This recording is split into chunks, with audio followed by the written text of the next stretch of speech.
오십시오. 안녕하십니까. 네.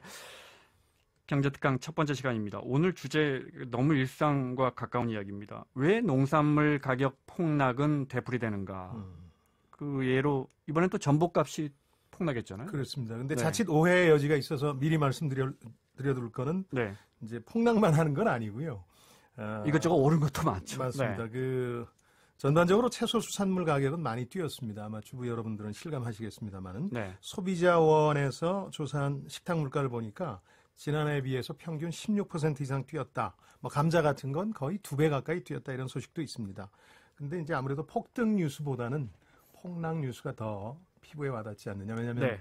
우리 국민들은 농어민의 자식들이기 때문에 네. 이런 소식에 아무래도 더 공감하시죠. 아니, 또 전복값이 정말 많이.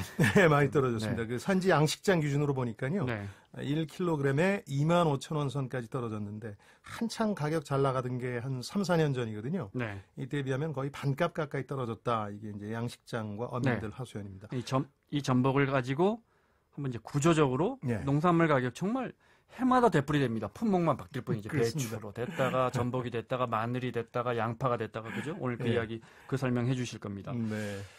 어쨌든 뭐 주제와는 좀 다른 이야기지만 팔자에 없는 전복 많이 먹고 있어요. 요즘 많이 드실 거예요, 아마. 저도 요즘 식당 갔는데 반찬으로 전복이 다 나오질 않나. 전복 조림 같은 거. 예, 예. 그렇죠. 이제 저도 무슨 하루에 한 끼 전복 먹자, 전복 소비 촉진 캠페인 뭐 이런 게 있어서 사서 요즘 팔자에 없는 몸보신하고 있습니다. 네. 왜 이렇게 떨어졌는지를 좀 설명을 드려야 될 텐데요. 네. 여러 가지 설명들이 나오고 있습니다. 언론에서도. 기본적으로는 모든 상품 가격의 등락이 그렇듯이 수요와 공급의 원리가 작동하고 있습니다. 그러니까 전복의 경우에는 사 먹으려는 사람은 크게 늘지 않고 심지어는 약간 줄었다는 분석도 있는데요. 네. 전복을 대는 사람은 크게 늘었거든요. 그러니까 수요가 늘지 않는 요인들을 살펴보면은 네. 사드 보복 때문에 중국 수출이 많이 줄었다 이런 얘기도 있고 김영란법 때문에 국내 선물 수요가 줄었다 이런 네. 얘기도 있고요. 그냥 경제가 어려워지니까 비싼 전복에 대한 수요 자체가 크게 위축됐다 이런 지적도 있습니다. 근데 제가 주목하는 이유는 조금 다른데요. 네. 지난 3, 4년 전에 가격이 최고를 기록하고 가격이 지속적으로 떨어졌다는 얘기인데 이거는 단순히 일시적인 수요 요인만의 문제는 아닌 거죠. 장기적으로 하락 곡선을 그간 그려왔다는 건데요. 공급 측면의 문제가 심각하다고 저는 보고 있거든요. 일겸놀겸 해서 저도 한 3년 전쯤에 전복 양식장 다녀온 적이 있는데 전복 양식을 가장 많이 하는 데가 바로 완도, 진도 쪽입니다. 여기가 워낙 섬이 많고 바다가 잔잔해서 양식장 하기가 딱 좋은 곳입니다. 네. 양식장은 태풍이나 물살 피해가 그렇죠. 가장 치명적이기 때문인데요. 어떤 전복 양식장을 가보니까 한 50원짜리 동전 크기의 치패라고 그러던데 새끼 전복을 사다가 이걸 한 3, 4년간 무탈하게 키우는 게 이 사업의 비즈니스 모델입니다. 3년이나 길러요. 예, 그 정도 돼야 이제 꽤 돈을 받을 수 있는. 네. 한 3년 전쯤 갔을 때 보니까 이게 이제 개당 300원에 사서 팔만해지면 3,000원 이상 받고 그러더라고요. 그러니까 제일 잘 나갈 때 얘기입니다. 돈이 된다 그러니까 전복 양식장 사업에 뛰어드는 사람이 상당히 많았고요. 규모도 커졌습니다. 더 중요한 건 이제 태풍이나 물살 피해 말고 문제가 되는 게 이제 키우던 전복이 대량으로 폐사하는 게 이제 치명적인데 네. 요즘 기술이 워낙 좋아져가지고 치패를 거의 죽이지 않고 다 키워낸다고 그럽니다. 네. 그러다 보니까 이제 공급량이 상당히 늘었습니다. 수요는 위축됐는데 공급량이 상당히 늘어서 가격 폭락이 구조적으로 벌어지고 있다 이렇게 보시면 되겠습니다. 분명해 보입니다. 네. 자, 많이 기른다 이 말씀이시죠? 그렇습니다. 네. 근데 4546님이 그동안 비싸서 못 먹었는데 가격이 떨어져서 누구나 먹을 수 있는 좋은 거 아닌가요? 좋은 면도 있는데 네. 그리고 당장 그렇게 느끼실 수가 있는데 꼭 그렇지는 않습니다. 네. 이 농수산물 가격 폭락은 반드시 조만간에 폭등을 불러오게 돼 있습니다. 뭐가 가격이 크게 떨어지면은 그 농사를 곧 줄이게 되고 그렇게 되면 공급이 크게 줄기 때문입니다. 거꾸로 폭등하면은 그 농사가 크게 늘어서 가격이 폭락하게 되겠죠. 대표적인 게 올해 전복과 함께 가격 폭락 품목으로 꼽히고 있는 양파입니다. 양파가 지난해 가격이 엄청나게 좋게 형성이 됐습니다. 네. 양파 농사는 주로 이제 전남 무안, 한평 이런 쪽에서 많이 짓는데요. 갑자기 재배 면적이 거의 40% 가까이 늘었다고 그래요. 네. 당연히 올해는 가격이 이제 폭락하겠죠. 네. 그러니까 1kg당 몇 해 전에 양파값 막 폭락해서 양파 산성 네. 그런 적도 있었거든요. 그렇습니다. 그러다 되풀이돼요. 다시 올랐다가 다시 네. 이 폭락하는 사태가 되풀이되고 있죠. 절반 가까이 지금 폭락한 상황인데 네. 전복의 경우는 조금 다르긴 하겠죠. 왜냐하면 이제 다른 농사와 다른 특성이 하나 있습니다. 한두 해 만에 뭐 양식하는 사람 크게 늘고 줄지는 않습니다. 양식장 만드는데 큰 돈 들어가잖아요. 그렇군요. 일종의 네. 그 장치 산업입니다. 네, 네. 그래서 공급 측면에서 급격한 변화는 뭐 양파처럼 쉽지는 않죠. 다만 네. 뭐 이 이슈 취재하면서 전국의 전복 도매상 몇 군데 전화를 돌려봤더니 벌써 수요 면에서는 변화가 감지됩니다. 가격 떨어졌다 그러니까 우리 국민들 조금 더 드시는 것도 있지만 중국에서 일거에 그냥 많이 사들이기 시작하고 있어요. 벌써 200톤 주문한 사례도 나왔는데 극히 이례적인 주문이라고 그럽니다. 네. 그러니까 이 중국 같은 경우는 전복 많이 쓰잖아요. 네, 네. 게다가 이제 중국 현지 전복보다 우리 전복 더 나은 평가를 받다 보니까 가격 떨어진 김에 대거 사들이기 시작한 겁니다. 그러니까 양식장이나 어민들께 조금 위안이 되는 말씀을 드리자면 조만간에 가격이 반등할 것으로 보입니다. 네. 다만 이제 공급 자체가 아까 말씀드린 것처럼 추세적으로 증가해 왔기 때문에 최고가 시절 시세 회복까지는 좀 시간이 걸리겠다. 어렵겠다. 제 네. 몸보신도 여러분들의 몸보신도 이제 조만간에 좀- 끝날 가능성이 높다. 뭐 먹을 수 있으면 빨리 먹어야겠는데요. 네. 네. 근데 이제 가격이 공급이 늘었고 장치 산업이다. 계속해서 이게 돈이 된다고 하니까 이제 어민분들이 투자를 많이 그렇습니다. 하셨고 그렇다고 이제 가격 떨어졌다고 해서 아이 그럼 이제 그만해 하기도 쉽지 않다 이 말씀이시죠. 그렇습니다. 네. 네. 근데 이제 중요한 건 오늘 이제 농수산물의 가격 변동 폭 이야기하고 있는데 네. 왜 다른 제품과 달리 이렇게 뭐가 이렇게 오르면 팍 오르고 내리면 팍 내리는 겁니까? 그 수요와 공급의 특성이 한 가지이고요. 또 하나는 이제 농업 자체의 특성. 이 두 가지 이유 때문입니다. 우선 수요 공급이 거의 딱 맞아서 돌아가는 분야에서 이런 일이 좀 벌어집니다. 아, 농업 말고 반도체 같은 게 아주 대표적입니다. 반도체는 내년 반도체 수요를 예상합니다. 대부분. 네. 어떻게 예상하냐면 PC에 많이 들어가니까 PC 수요가 이렇고 그러니까 이 정도를 생산하자 하고 공장 설비를 갖추고 가동률을 거기에 맞춥니다. 근데 내년이 돼서 보니까 갑자기 PC 수요가 는다든지 준다든지 돌발 변수가 생기면은 가격이 크게 뛰고 내리는 겁니다. 요즘 삼성전자가 사상 최대 이익이다 그럴 때 이게 스마트폰 가지고 예전처럼 이익을 낸 건 아니고요. 반도체가 호황이라서 그렇습니다. 예상보다 다른 돌발 변수들이 생겨서 조금의 수요와 공급에 문제가 생기면 바로 가격에 크게 반영되는 게 이렇게 네. 수요와 공급이 딱 맞아 돌아가는 그런 분야에서 벌어진 일입니다. 아마 연세가 좀 있는 분들은 그거 기억하실 거예요. 1984년으로 저는 기억하고 있는데요. 네. 우리나라에 뭐 사상 최대 냉해가 닥쳐서 고추 농사를 다 망쳤어요. 그래서 고추를 수입하는 최초의 사례가 벌어졌는데 네. 그때 제 기억으로는 태국산하고 멕시코산 고추를 수입했는데 갑자기 고추를 많이 소비하는 우리나라가 예외적으로 많이 수입하다 보니까 국제 시세가 2배에서 4배까지 뛰었어요. 고추 시세가. 네. 별로 이제 좋지도 않은 네. 고추를 엄청나게 비싸게 사들였던 기억이 있는데 네. 이것도 바로 수요와 공급이 아주 맞물려 돌아가는 아주 비슷하게 형성되는 분야에서 벌어지는 겁니다. 흔히 뭐 가격 탄력성이 매우 낮다. 뭐 그렇습니다. 복잡하게 그런 이야기하는데 분야에서. 농산물이 그런 거군요. 그렇습니다. 네. 또 하나는 농업의 특성도 있는데요. 예를 들어서 어떤 공산품 인기가 높아져서 수요가 이제 늘어난다 그러면 공장 밤새도록 돌려서 생산하면 되지 않습니까? 네. 농업은 그게 안 되잖아요. 네. 내년 농사를 올해 작황 보고 결정해야 돼요. 전복은 1년도 더 걸리. 1년 2년, 더 3년 걸리는 그렇습니다. 그러니까 1년을 기다려 결과를 볼 수 있는데 그러다 보니까 이게 어긋나는 겁니다. 네. 양파 농사를 예로 들면 지난해 당연히 이제 시세가 좋았으니까 많은 분들이 참여했겠죠. 네.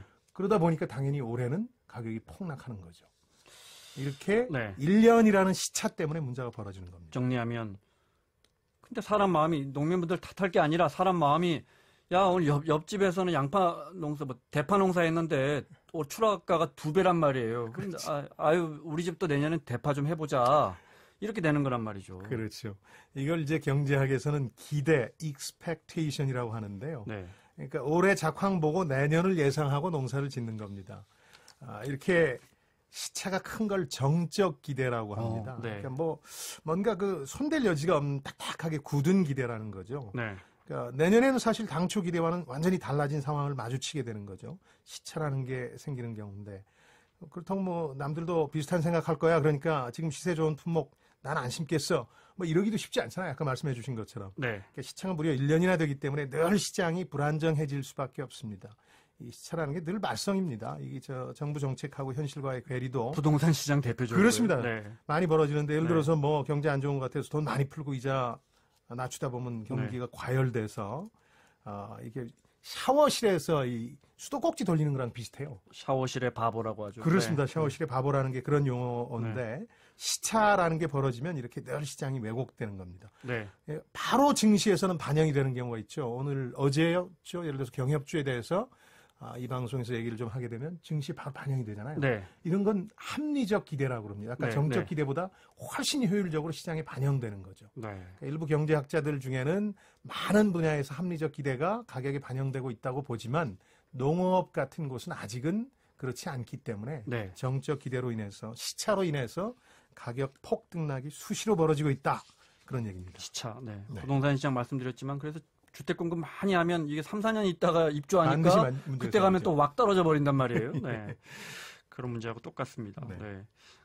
농산물 가격하면 또 많이 나오는 게 유통 문제 아닙니까? 유통상이 그렇습니다. 너무 많아서 수박 농민들은 1,000원에 출하하는데 우린 14,000원에 사 먹는다. 이게 매년 나오는 뉴스거든요. 그렇습니다. 네. 기자 시절 초반에 저도 이제 농어민들 안타까운 마음에 유통상 취재도 해보고 네. 가격 폭락 현장에도 늘 나가서 얘기를 듣곤 했는데 상황이 뭐 한 30여 년 동안 나아지는 게 없어요. 그래서 좌절하기도 했는데 결국 근본적인 해결책이 쉽지 않겠다 이런 생각이 듭니다. 네. 유통상이 많아서 산지 가격이 폭락해도 소비자 가격은 크게 떨어지지 않는다 이런 지적은 옳습니다. 전복 같은 어류만 해도 산지에서 식탁에 오르기까지 한 서너 단계를 거치더군요. 근데 다시 생각해 봐야 할 문제도 있는 게요. 이 중간 유통상이라는 것도 결국은 뭐 일자리니까 이거 다 없애자는 얘기는 좀 과한 거고요. 역할들도 분명히 있습니다. 대부분의 농수산물은 입도선매 방식으로 거래가 이루어지거든요. 네. 그러니까 산지에 가서 이 중간상들이 뭐 면적당 얼마라든가 밭대기라고 하죠. 킬로그램당 얼마라든가 이런 밭대기 방식으로 하거든요. 네. 이 얘기는 이제 중간상들이 농어민을 대신해서 위험을 이제 부담해 주는 거란 말이죠. 네. 자기들이 예측하고 시세 어떻게 보면 선물 거래입니다. 네. 일종의 선물거리죠. 네. 그래서 중간상들 같은 경우에는 뭐 작황이나 수요에 대한 아주 정확한 정보 없이 나름대로 예상해서 시세를 매기는 역할을 하고 있기 때문에 네. 뭐 중간상 유통 문제에 대해서 이걸 다 없애자라든가 이런 대처 방법이 마땅치 않았고 또 문제의 근본적인 해법도 아니라는 생각이 분명해지고 있습니다. 네. 유통 개선하겠다고 DJ가 공약했고 굉장히 이 부분에 기억납니다. 네네. DJ 정부 때 막 하고 그랬었죠. 허신행이라는 그때 농수산부였죠. 장관이 네. 장관 끝나고 농산물 유통센터인가요? 거기 지금 AT 같은 데 가가지고 하려고 했지만 결과적으로는 잘 안 됐습니다. 근본적인 해결책이 아니기 때문에 그렇습니다. 그렇군요. 그 문제를 네. 해결한다고 다 해결되는 건 아니라는 네. 거죠. 네. 마무리를 해야겠습니다. 네. 쉬운 문제는 아닌데 어쨌든 근본적으로 해결할 수는 없지만 계속해서 개선은 시킬 수 있지 않겠습니까? 그렇습니다. 이제 경제 원리로만 보면 가야 할 방향은 정해져 있습니다. 네. 이제 정적인 기대라는 걸 합리적 기대로 바꿔야 된다. 네. 그러려면 이제 정보를 제때 정확히 전하는 게 중요하거든요. 네. 예를 들어서 양파를 많은 사람들이 지으려고 그런다. 그래서 내년도에 양파 가격이 폭락할 가능성이 있다. 네. 미리 이제 정보가 주어지면 양파 재배 면적이 40%나 늘 이유는 없는 거거든요. 네. 그러니까 이게- 농촌진흥청이나 농업기술센터 같은 데서 그렇습니다. 지금 농민분들도 다 핸드폰 갖고 있으니까 최대한 그렇죠, 쉽지는 그렇죠. 않겠지만 현실에서 네. 올해 이제 저희가 정부가 조사해 봤더니 뭐 마늘 파종이 21% 정도 늘어날 것 같습니다. 참고하십시오 이렇게. 그렇습니다. 네, 그러니까 내년 예상에 대해서도 이제 관련 정보를 광범위하게 개방하는 겁니다. 말하자면은 이제 정부나 농수산물 유통공사 같은 데서 이제 그런 정보를 제공하는 건데 실제로 많은 진전이 이루어지고 있습니다. 정보가 많이 제공됩니다. 네. 또 직접적으로 가격 폭락으로 인한 피해를 본 농민들한테는 또 보험 적용하게 해서 다양한 구제책도 실시하고 있습니다. 그러나 아까 말씀드린 근본적인 구조적인 문제들 때문에 가격 폭등락에 대한 뉴스는 계속될 수밖에는 없다. 농어민들께도 이참에 한 말씀 드리고 싶은데요. 네. 남이 하는 대로만 하면 피해 볼 수 있다 이렇게 생각하셔야 됩니다. 남이 하는 대로 따라 네. 하기만 하면. 네. 좀 잔인한 얘기입니다만 일종의 벤처기업을 운영하신다고 생각하셔야 될지도 모르겠습니다. 이 네. 농업이라는 게 위험도 크고 대신에 보상도 큰 업이다. 하지만 지금 농업 하시는 분들 상대적으로 상당히 고령들이시잖아요. 네, 네. 그러니까 이렇게 되기는 쉽지 않으니까 정보를 많이 제공해도 이분들이 제대로 활용을 못하는 면도 있기 때문에 네. 이런 분들이라면은 뭐 타지에 나가 있는 아이들 좀 다그쳐서라도 네. 이제 손대는 품목에 대한 정보나 자료를 많이 구해 보셔야 될 겁니다. 네. 어떤 분들은 뭐 이렇게까지 해야 되느냐 그러는데 경제가 고도화된다, 뭐 더 나아가서 선진국이 된다. 해야죠. 이 얘기는 과거와 달리 더 많이 생각하고 움직여야 된다. 네. 이런 뜻이겠죠. 네. 자녀분들이라도 워낙 고령화돼서 자녀분들이라도 아버지 지난해하고 올해 마늘 좋았으니까 내년에 마늘 하는 거 위험해요. 제가 저 농촌진흥청 홈페이지 들어가 봤더니 그렇죠, 그렇죠. 이렇게라도 해야겠습니다. 그렇지 않으면 또 피해가 되풀이된다는 걸 꼭 알려드리고 싶고 그 공감됩니다. 남이 하는 대로 뒤늦게 따라가면 비단 저 전복 농사만 그러겠습니까? 부동산 시장이며 주식 시장이며 뭐 홍콩의 그림 시장도 마찬가지. 모든 자산 시장이 남 하는 대로 따라가면 망하는 거죠. 그렇습니다. 제가 늘 말씀드리지만 네. 영원히 오르는 자산은 없다. 네. 언젠가는 떨어지기 때문에 네. 폭탄 돌리기의 성격이 있다는 겁니다. 그래서 그 폭탄을 쥘 분이라면 네. 언제 이 폭탄을 버릴까에 대한 명확한 계획을 가지고 그 게임에 참여하시라는 말씀을 드리고 싶습니다. 폭탄을 쥘 계획이 있으시다면 언제 이걸 버릴지 계획하고 들어가시라. 네. 자, 오늘 그 늘 되풀이되는 농산물 가격 급등락 구조적으로 왜 그러는지 또 해법은 없는지 살펴봤습니다. 생활경제연구소의 김방희 소장이었습니다. 고맙습니다. 네, 안녕히 계십시오. 네.